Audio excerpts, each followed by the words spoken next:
وراودته التي هو في بيتها عن نفسه وغلقت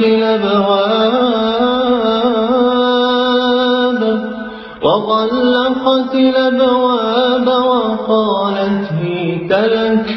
قال معاذ الله إنه ربي أحسن مثواي إنه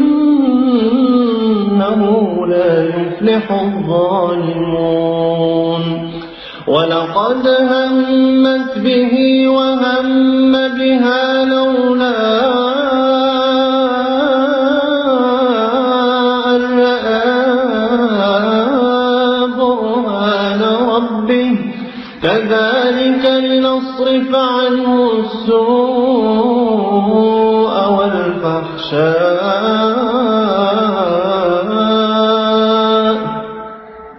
إنه من عبادنا المخلصين. واستبق الباب وقدت قميصه من دبر وألف يا سيدها لدى الباب. قالت ما جزاء من أراد بأهلك سوءا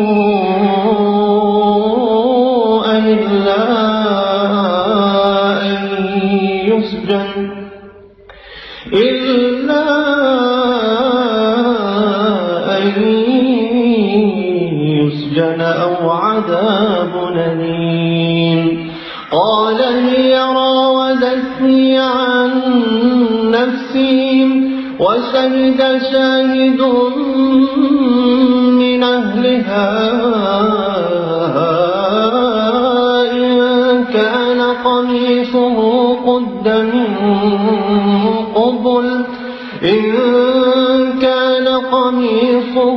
قد من قبل فصدقت وهو من الكاذبين. وإن كان قميصه قد من دبر فكذبت وهو من الصادقين. فلما رأى قميصه قد من دبر قال إنه من كيدكن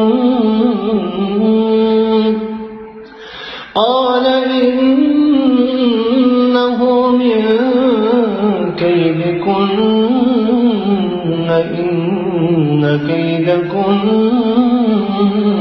عظيم. يوسف أعرض عن هذا